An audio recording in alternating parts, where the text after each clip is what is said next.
we have been focusing on our Consciously Secure Leader series for nearly a year now.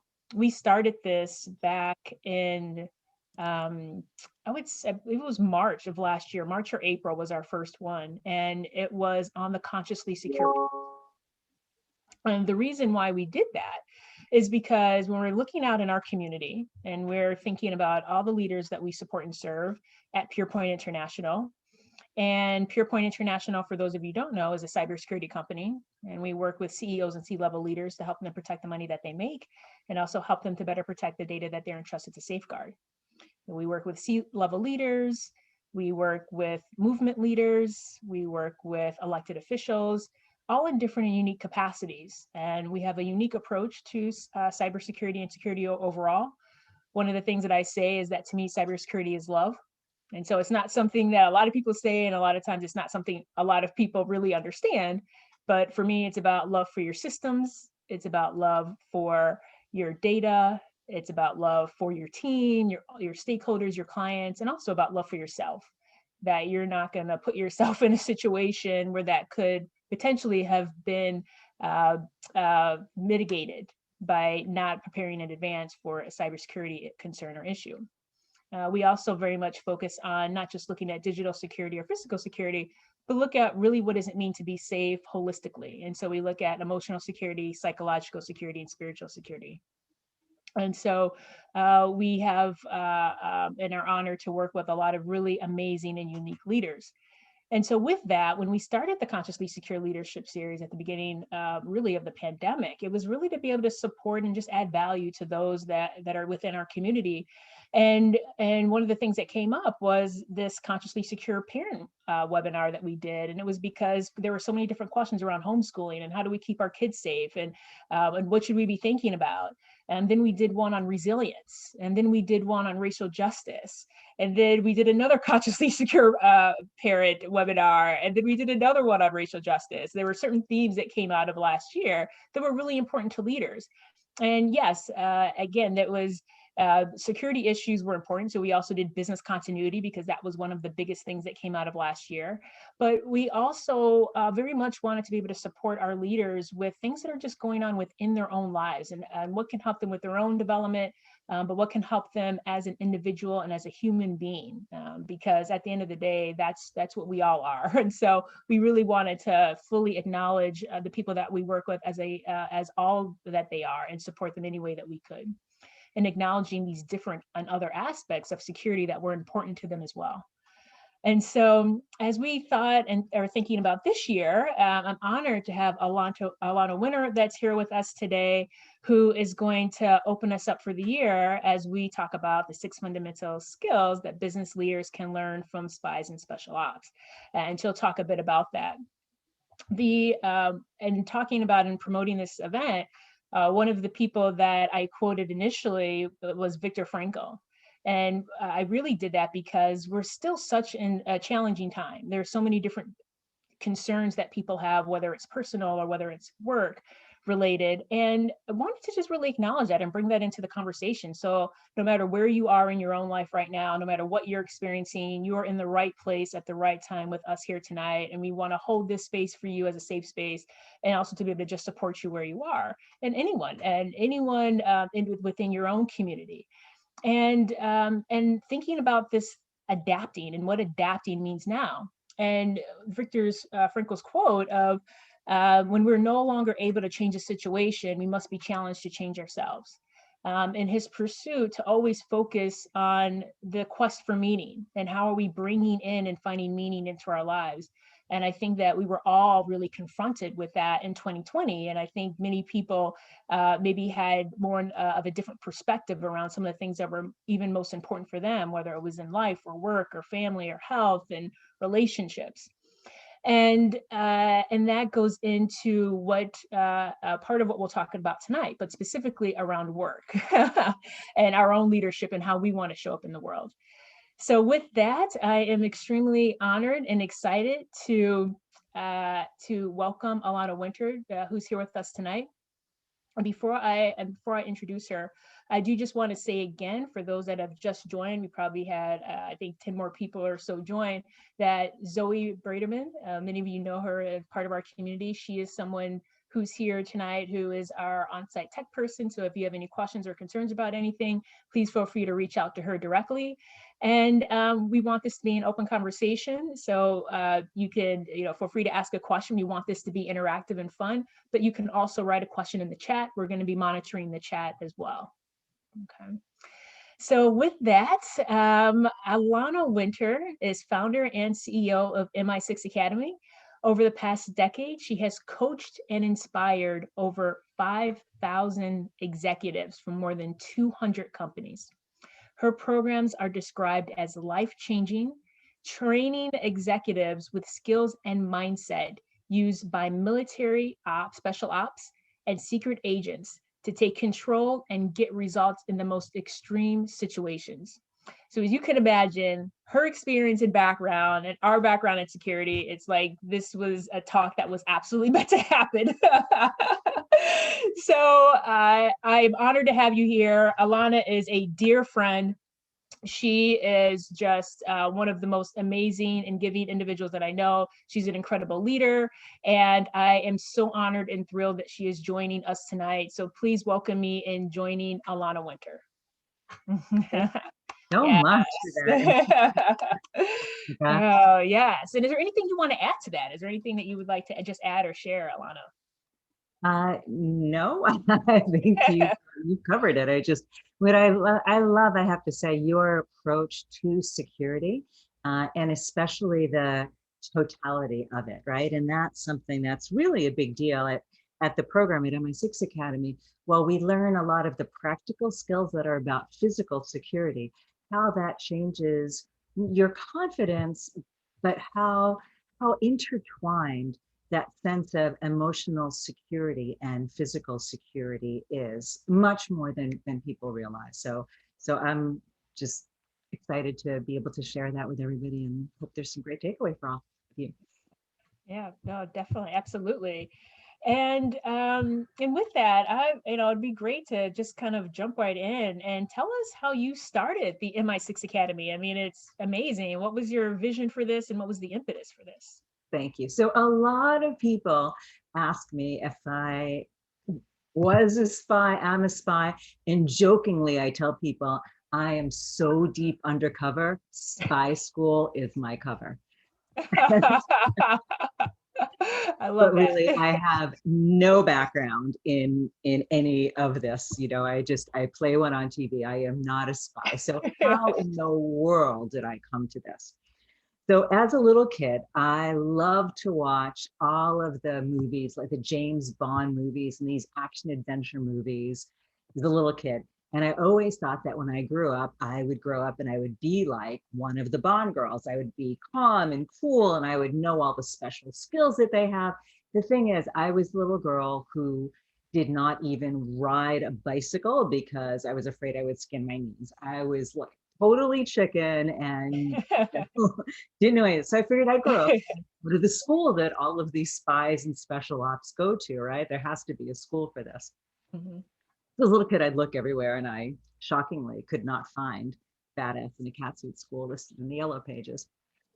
So time goes on, and I give that up, and I am an entrepreneur, I'm in business. And one day I'm at a conference, and they have, of all things, a breakout session on hand-to-hand combat. And I've taken some women's self-defense classes. So I go to this class thinking like, oh, I've got all my self-defense stuff. And I promptly am shown why none of this works. And I suddenly see like real military hand-to-hand combat. And even though I am totally the wimpy girl, really, to for lack of a better term, I decide I'm going to embrace this. And this is like uncomfortable and it's hard, but I'm going to really push my limits. And so I start studying, and every time I go to a class, I'm like, why am I doing this? Like I'm getting black and blue. This kind of sucks. But I'm going back to it.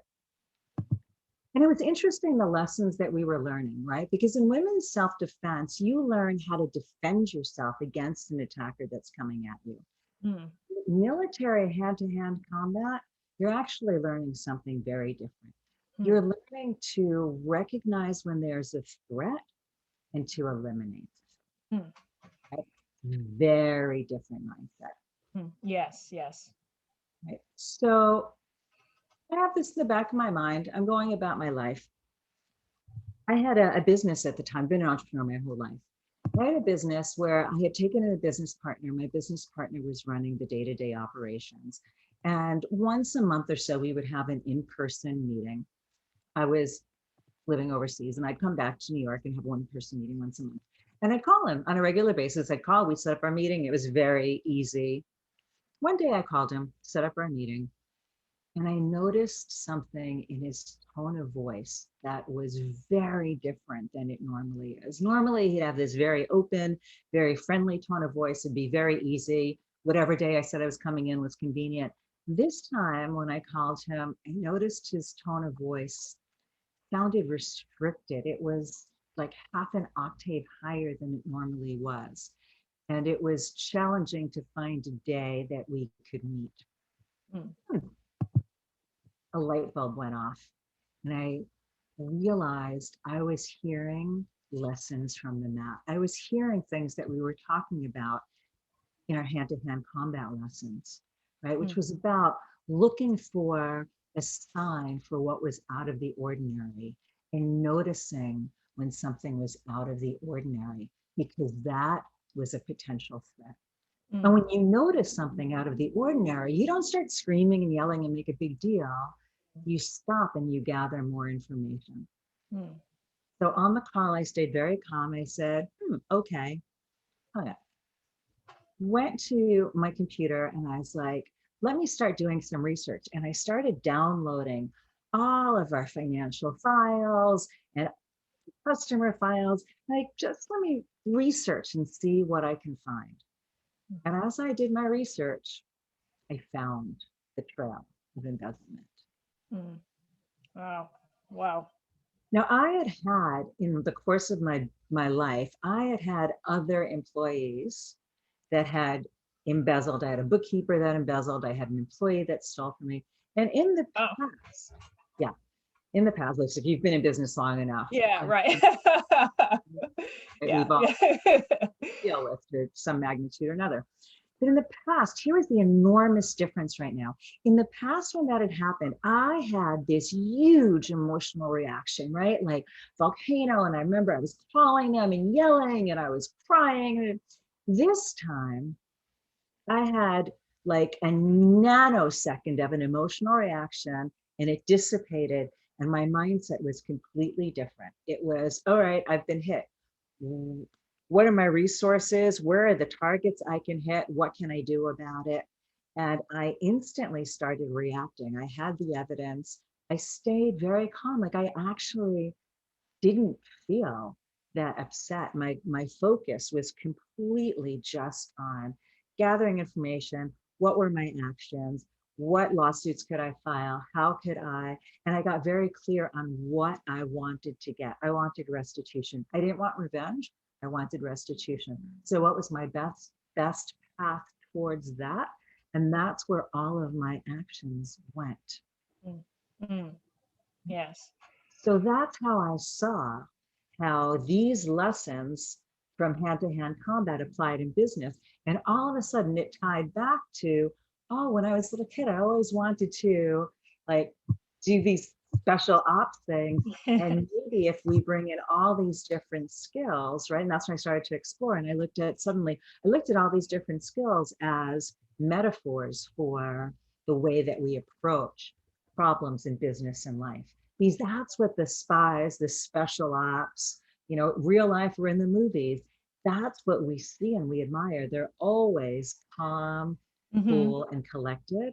They always get control in chaotic circumstances.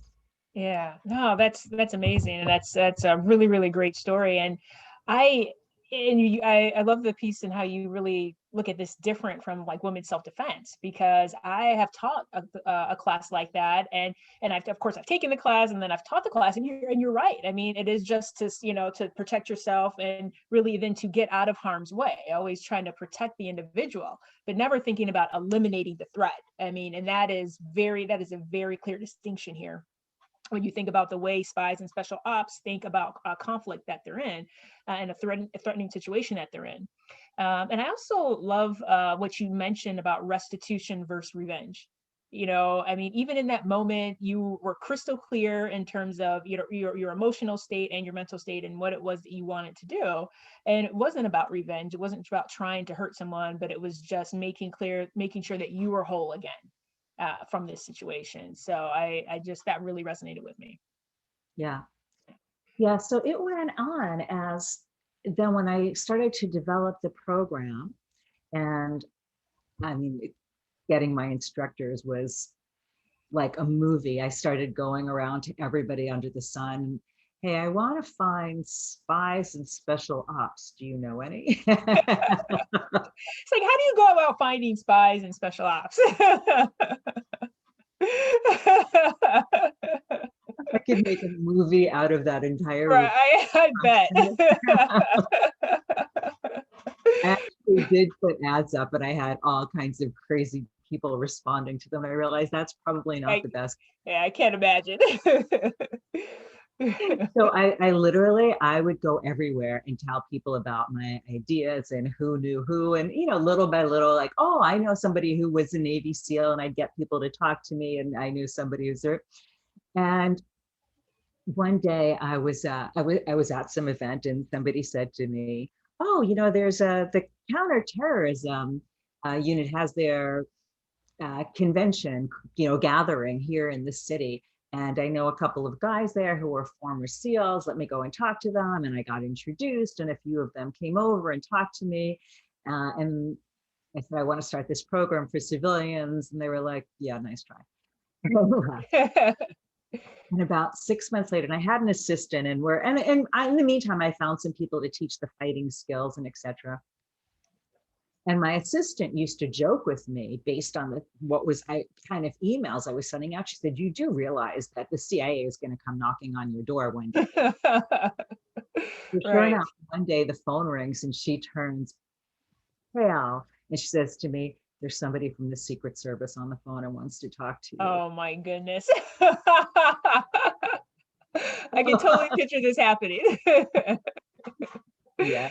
He introduced himself, and he says, do you remember one night about 6 months ago where you met a couple of former Navy SEALs from that counterterrorism conference, and you told them you wanted them as trainers?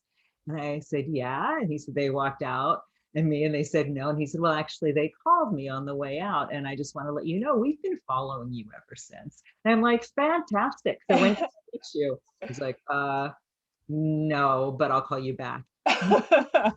Went by, and I'd get random phone calls from this guy from the Secret Service until finally one day, so now it's a full year, he says, okay, we can meet for coffee.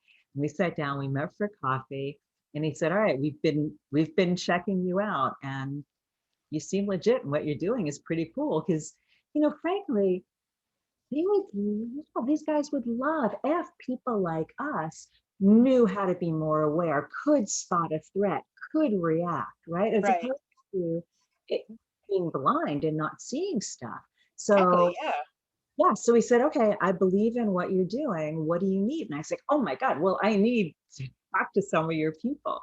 So he made a few phone calls for me and gave me a phone number and said, all right, you're in. So that's how we got the keys to the kingdom and got a bunch of specialists to work with us.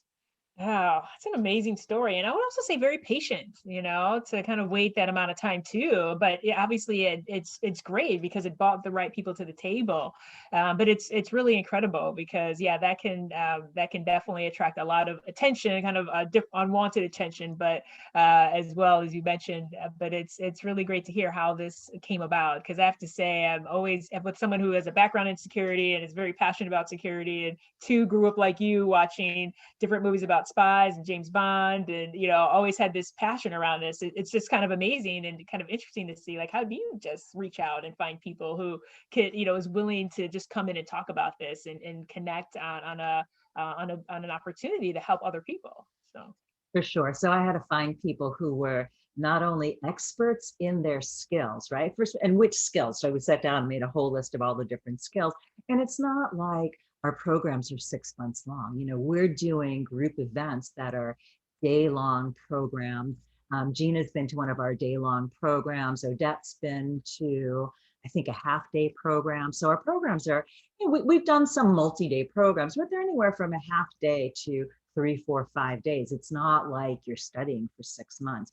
So I had to have people that were experts in their skills and that could really figure out, strip away all of the nice to know things and get you the need to know things, get you the bullet points so that in a few hours you get a sense of the basics that you can use, and that we're completely comfortable teaching civilians who didn't have a background. We don't expect anybody to have any kind of background when they come into our program, and that we're fun and warm and can make this non-threatening.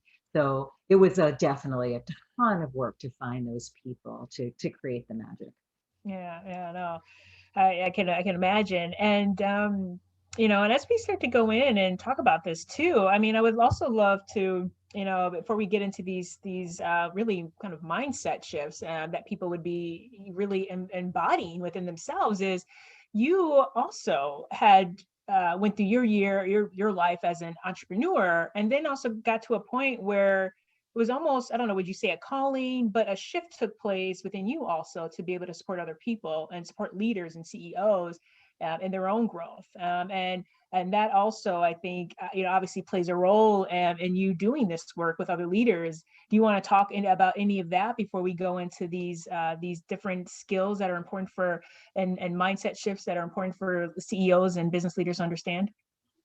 Well, for sure. So the business that I was in before, I had a video distribution business that I had for a very long time.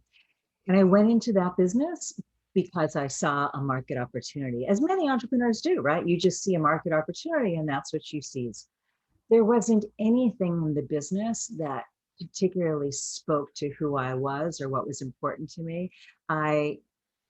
It was fun. I certainly ran my business in a way that supported my values, but there wasn't anything that was intrinsic about the business. And I do wonder sometimes if that is perhaps why I disengaged a bit from the business and took in a business partner who I let run the day to day, and perhaps why that situation with embezzlement happened. Mm. And when that did, I then was really given the opportunity Mm. to look at life differently and Mm. make some hard decisions about what I wanted to do going forward.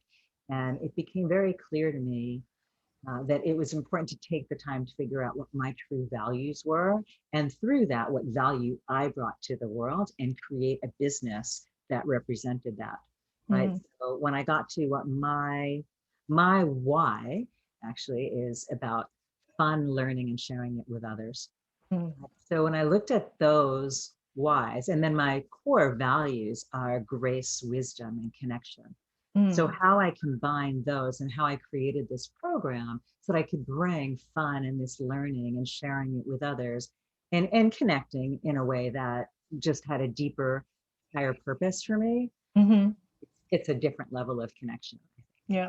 Yeah. No, without, I can definitely relate and resonate with that too. When I started PurePoint, it was exactly that. It was just really a connection to a higher purpose and really wanting to bring this different perspective of security out into the world, and really this vision of creating a more consciously secure world by working with companies and leaders in the United States and throughout the world, and bringing this different form of security forward. And so I completely resonate with that, and love hearing you say that. So okay, well, I would love to just go ahead and jump right in. And so I think it would be great to I would love to just talk about the first skill or mindset shift that you would say is what people should start, or people should think about or pay attention to within their own with their own life or in their own business as they're going through any situation that could be challenging, you know, and particularly when you're kind of starting to look at something that can be embezzlement or anything else that you may be dealing with within your business? Yeah. So as the program developed and I saw the way that my mindset shifted, I thought, honestly, when I started the program, I thought, okay, this will be cool and fun. I'll bring in all these people and create a day program, a weekend program, and the attendees will learn the skills and that'll be cool. I thought that the mindset shift that I experienced, I thought would take too long to really explain to people. I didn't really know how to verbalize it. What I quickly saw was that that was not at all the case. What I quickly saw was that right away, even doing the first one-day program that we did, it so registered with people. So over time, I sat with my instructors who are the experts in this field, who literally live and die by this, right? Mm-hmm. And I said, let's break this down. What are the actual steps? What I did in the story that I just explained to you with my business partner, Mm-hmm. how can I break that down for people? And we came up with 6 individual principles. Right? So I'll walk you through those and I'll go back to that story and I'll tie in also some of the different skill sets that we do in Spy School that are fun as illustrations, right? And Great. so, and my hope with this is that you can then take these 6 different principles and embrace them and be able to use them in your life. So the first is observation.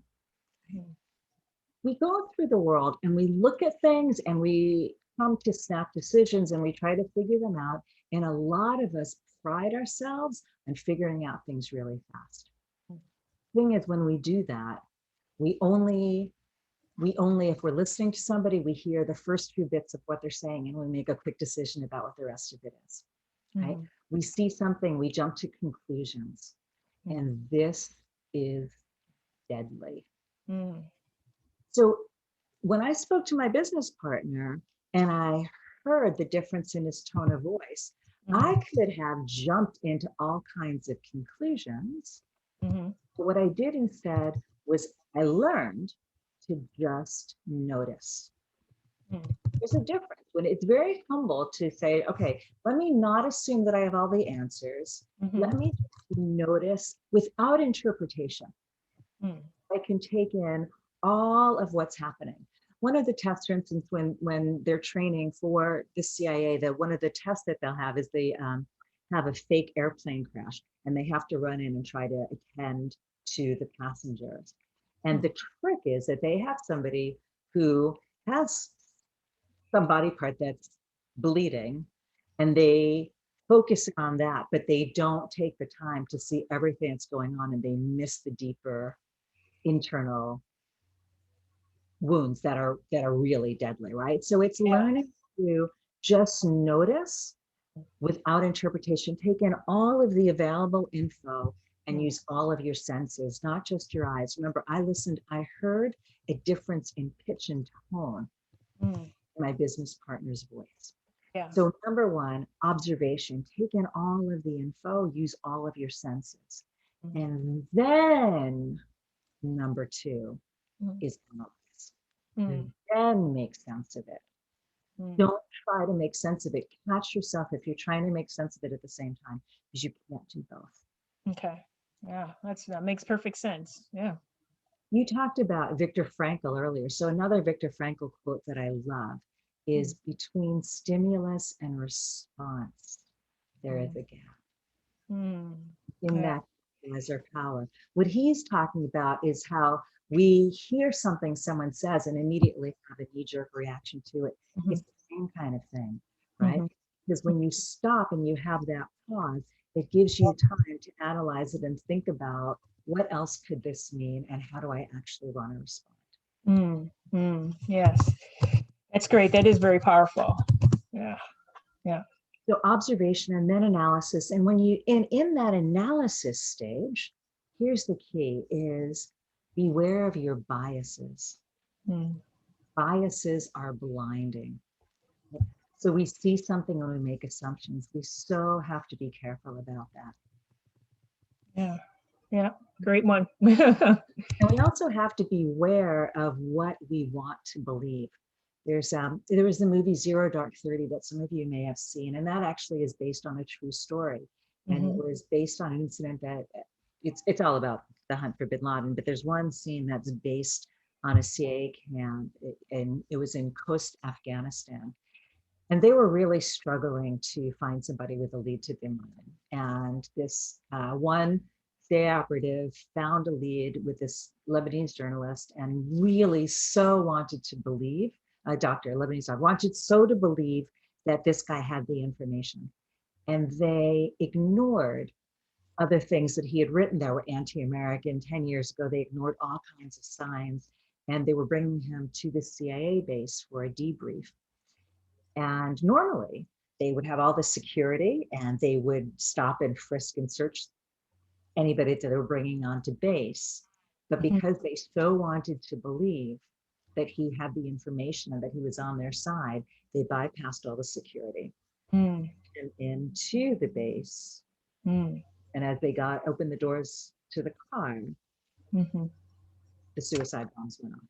Yes. Yes. I remember that. I remember that from the movie. Yes. Yeah. So beware of your biases and beware of what you want to believe in that stage about analysis. The next is intention. And intention is getting very clear about what you want to fight for and why. I had a talk, I remember, with one of my instructors who was a former recon Marine, and he'd spent a lot of time in battleground. And I asked him what the difference was between the soldiers that went over and came back and had such a difficult time with reconciling what they had seen and the ones that didn't. And what he said to me was really interesting. He said before he went overseas, he spent a lot of time getting very clear on what his beliefs were, what he was willing, what he was going to see, what he was willing to do, and felt completely prepared for it. He said he found with a lot of the younger soldiers, they didn't have that preparation. They weren't clear on what their intention was. And it shook them as soon as they saw the horrible atrocities of war. It's easy for anyone, but being very clear on your intention makes a difference. So when I had that incident with my business partner, it was very important that I was very clear on that intention, which was restitution and not. Because those would lead me down very different emotional paths and very different paths of action. Absolutely. Yeah. And probably also very different results, I mean, if one's focused on solely on revenge, then, then they may never get restitution or it's, or they may get something else. They could actually end up spending a lot more money than they want to in the end. So. Yeah. We actually have a great comment in the chat from Veronica too. It sounds relatable to the equanimity and leadership and the ability to be present without being swayed either way, positive or negative. Beautiful. Yes, Veronica. That's awesome.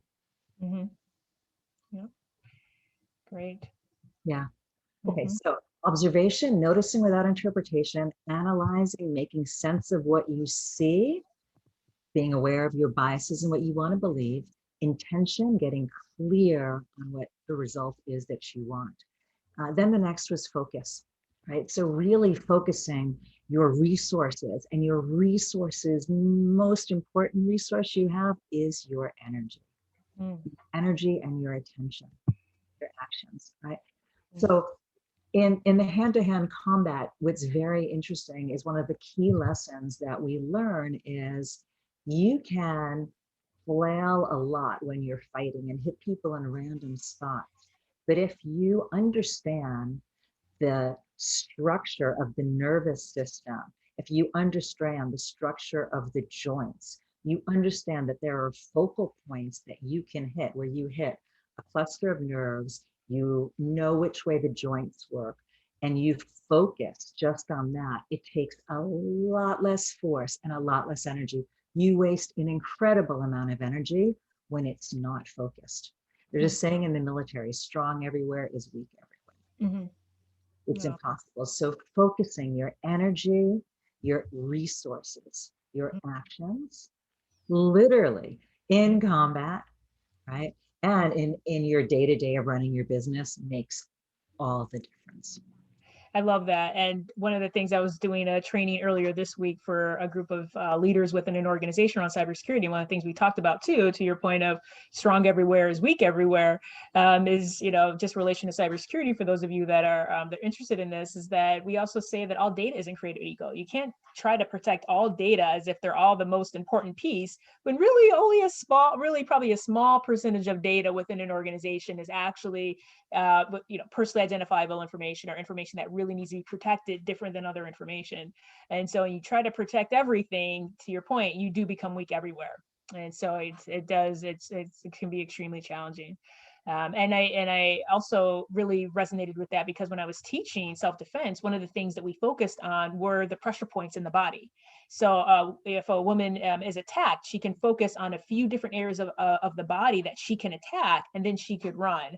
And so I think too, that's just very relevant, and just thinking about all of these different aspects of security and how you start to weave them together with this philosophy that you're sharing. So Beautiful.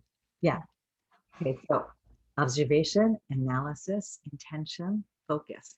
And the next is commitment to action. There's a scene that I love in a movie, The Good, the Bad, and the Ugly. If any of you have ever seen it, it's an old Western.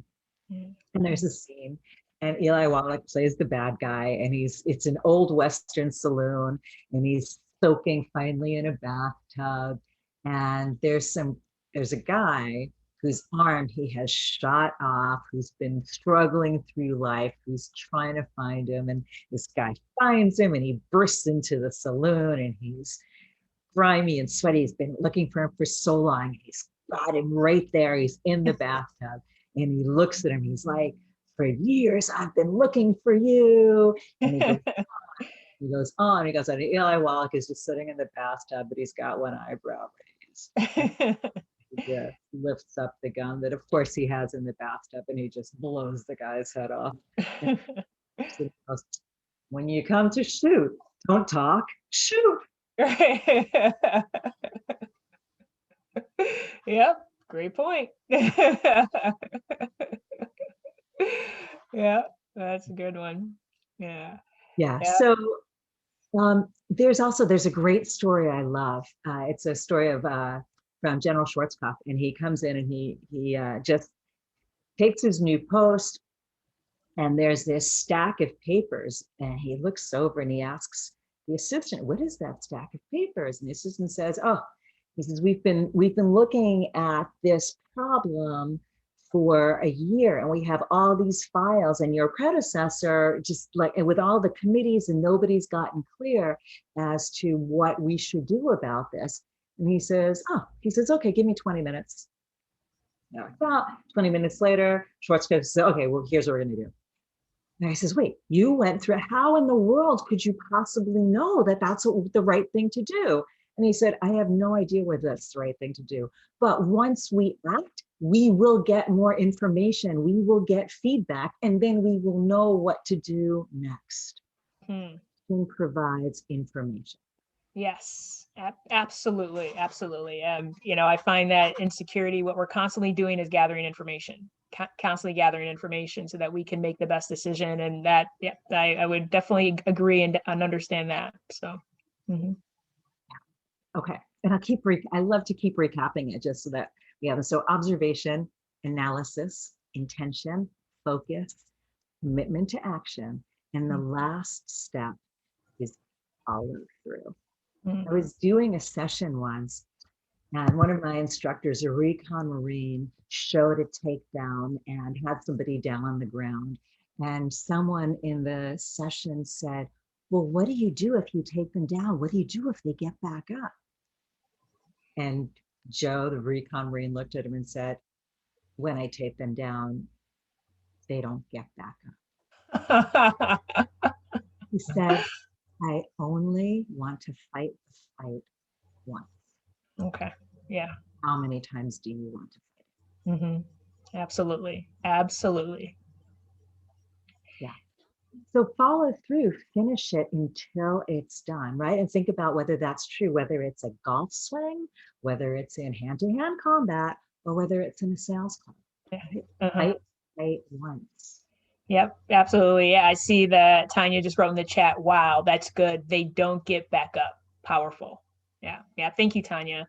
Yeah, I would agree that that is extremely powerful, and that is exactly what you want. I mean, in any security situation that you're in, you really want to end it. You want to end it, and you want to be absolutely thorough about how that has ended. And it doesn't, yes, and it doesn't stop until like your engagement in that situation does not stop until you know that it's that that the threat is terminated, that it is gone, that it is subdued in some way. Yeah. Mm. Yeah. So those are the 6 principles that I learned from working with hundreds of spies, special ops, Navy SEALs. That's the approach that they take on a daily basis. And what's so interesting, so at Mi6 Academy, we do not just the fighting skills, right? We have professional poker players come in, we have stunt driving, we have martini mixology, we have firearms, we have knife fighting, we have all these different skills. And what I learned truly from watching all of them is that this is the approach that they all take no matter what their skill is. This is what keeps them in the game. Mm. Oh, wow. I love that. I love that poker players look at it that way too. It is about being so incredibly strategic, throughout this entire process. And also just being very, I feel like being very almost, what's coming to me is an image of a snake as a snake is about to attack, just really going in and then coming back and then going in and coming back. And I guess that goes to your point of focus and conserving energy and really being very clear around the actions that you're taking. Yeah. Mm-hmm. Yeah. So okay, I see some information in the chat. Oh, great. So we have some notes here in the chat of people recapping. Thank you so much for doing that. Yeah, I appreciate you doing that. And is that Naya? Naira? Hope I'm saying your name right. Thank you for doing that, and for recapping this into the chat. So this is great. And yeah, so Kelly wrote earlier, you mentioned remaining in control in chaotic situations. What role, if any, does emotional intelligence play in your ability to focus energy and attention?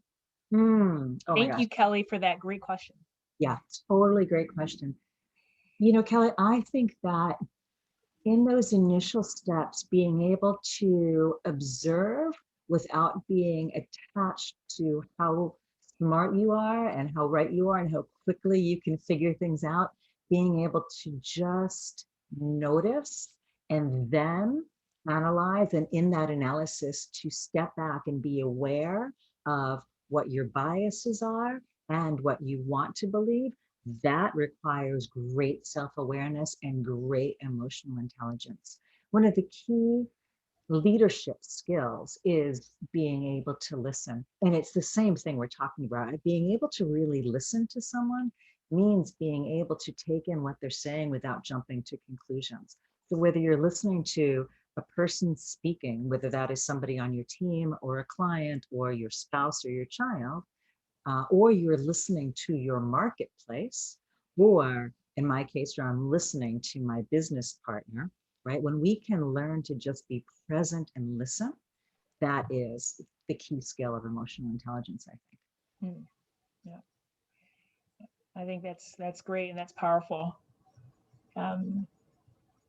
And when I think about bias, I've been in a lot of conversations around bias recently, obviously, and I think a lot of it has to happen is because of the national conversation on diversity and inclusion and racial justice. But I'm curious. I mean, The thing is that a lot of times people can be so focused, right? We're so distracted, even in our day-to-day lives, and particularly now. If someone is a parent, they have their children at home, they, have their laptop in front of them, their phone, if they have a partner, their partner may be working from home too. There are all of these different things. I mean, how can people not focus, or how can people better identify biases, do you think, in this situation? And if you're in a situation like with your own your business partner, and you see that you're starting to gather information around embezzlement in that happening, how do you stop yourself, or how did you stop yourself from having biases?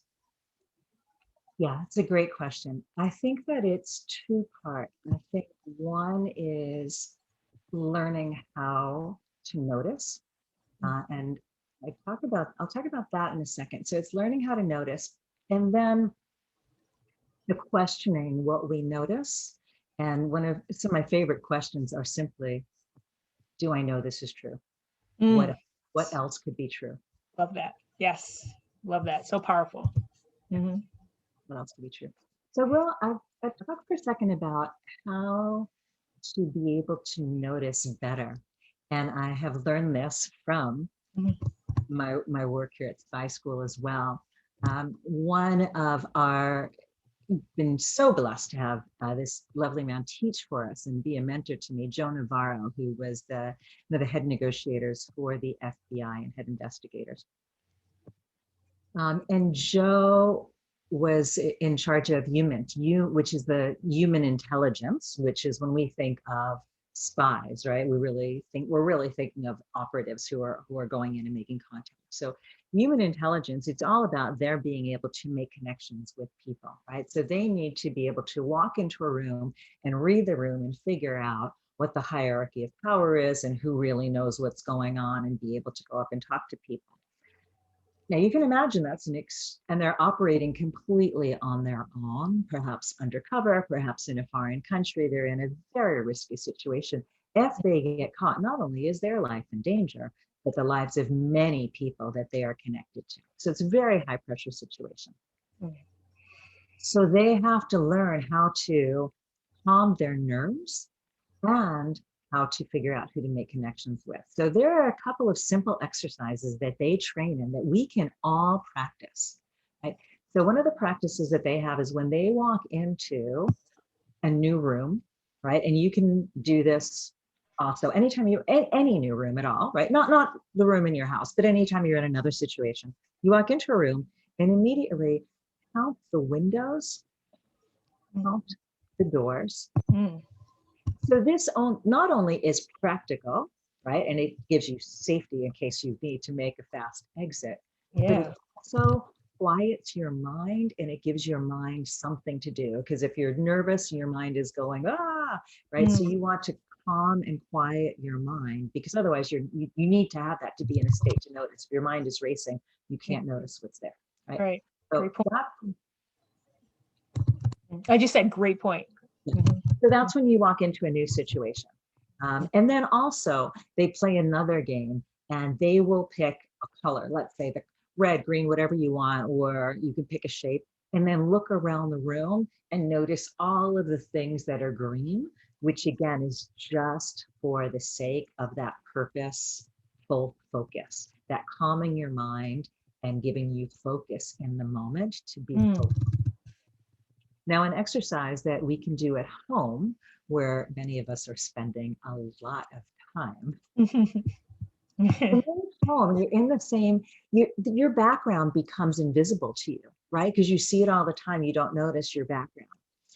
So one thing that's really interesting is every time you change room in your house, right? Whether you're walking into the kitchen, or you're walking into your bedroom, or you're walking into the living room, every time you walk into a different room in your house, pick one object, some object that you have seen every day for the past 10 months, probably.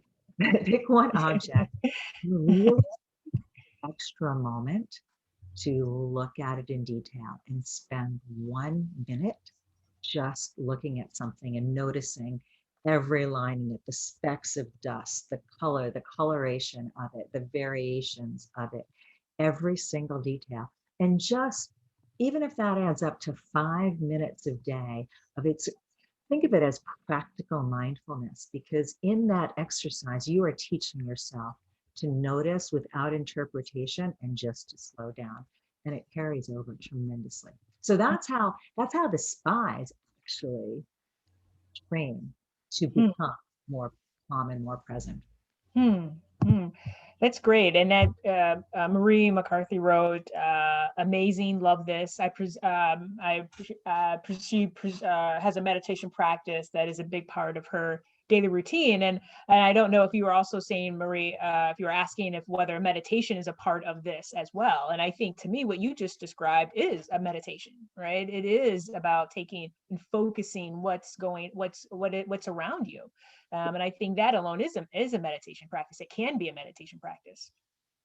Absolutely. It's a practical meditation, practical mindfulness. Absolutely. Yeah. Great. So we have another question from Tanya. Thank you. So Alana, how does someone like you, a public figure, secure yourself online from phishing, cyber attacks, or anything that could come up from the dark web? And what advice do you have for other public figures and celebrities? Hmm. Hmm. I do use a service that goes and deletes, it's mind blowing what is out there in public records. So I do use a service that goes out and deletes every listing that they can find. Look, it is so not perfect. I Google myself all the time and new stuff pops up all the time.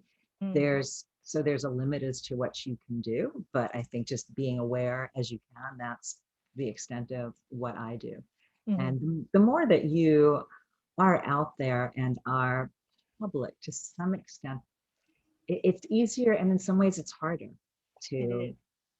you know, It is. It is. Yeah. We do trainings with a lot of people. And if anyone has this question as well, and thank you, Tanya, for raising it up. And, it's just part of the reason why we've been increasing our work with elected officials. And we've been doing this, obviously 2020 was an election year. So we started this really in the fall of last year, and it's continued into 2021.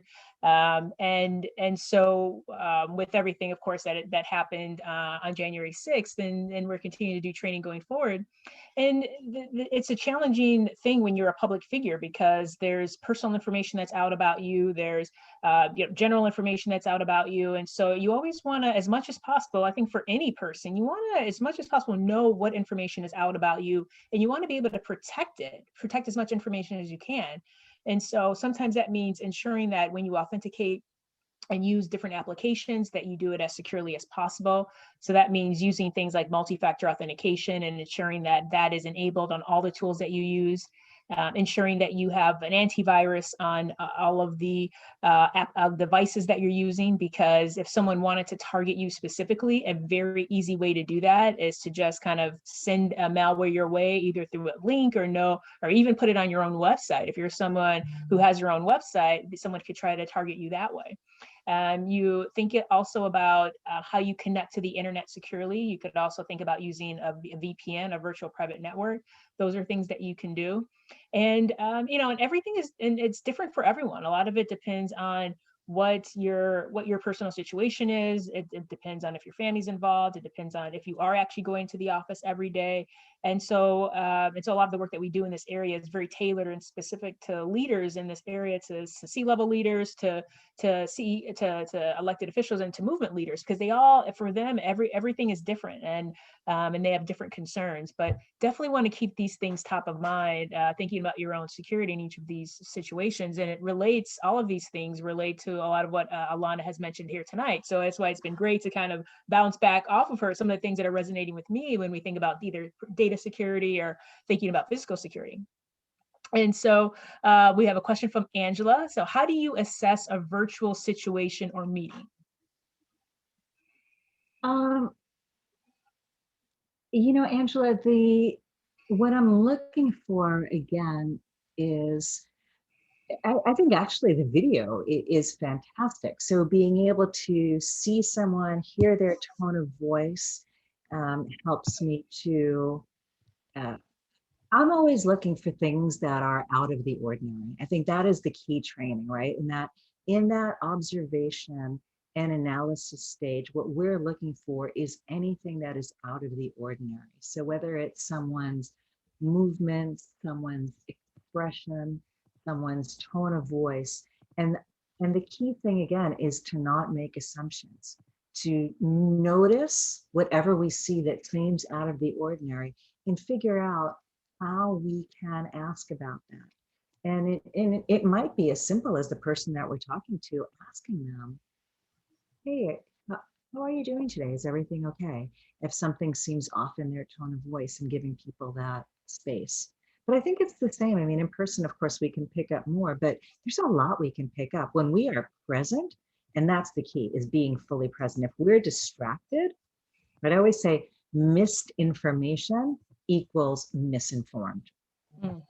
So if we're not fully present, we will miss information. And that's the key for us, just to be as present as we can. I think that is a wonderful way to end tonight. Also because in being a person in security, we have a lot of talk going on right now around misinformation and disinformation. So I think that's such a great thing to say, that, you know, if there's misinformation, you become misinformed, right? Misinformation equals misinformed. And so I just want to thank all of you for joining tonight. I want to thank Alana for joining tonight and sharing such amazing information with us. I love seeing all of this comments in the chat. So thank you guys for what you've written, and just acknowledging tonight, and acknowledging Alana. And if you're interested in learning more, she has put her email in the chat. So please make sure that you grab that so that you can connect with her directly. And as she mentioned, she has a presence on Google. You will be able to find her. So you could always Google her and go to her site. But I definitely encourage you to just go ahead and email her directly. Her website, Mi6 Academy, is here in the chat. Her personal website, Alana Winter, is here in the chat. So please go ahead and feel free to reach out. And, before we end tonight, Alana, is there anything that you want to say before we close out? No, it was just delightful to be with you. And again, if anybody has you have any questions or comments, please do email me directly. I'd be delighted to hear from you. Okay. All right, wonderful. Well, we will go ahead and send out the recording for this so that all of you have it. And we have another cybersecurity roundtable. We host 2 events a month. One is a cybersecurity roundtable, and that's during the day, where we come in and we talk about more practical things around cybersecurity. So please feel free to join us for that. It's free. So you can just come in and join the conversation and learn along the way. And then we have our Consciously Secure Leadership series. And so we'll have another one next month. And I look forward to you coming back and joining us for that as well. So thank you very much. And you all have an amazing evening, and look forward to being in touch with you soon. So just continue to stay safe and stay well. So thank you. Thank you. Bye.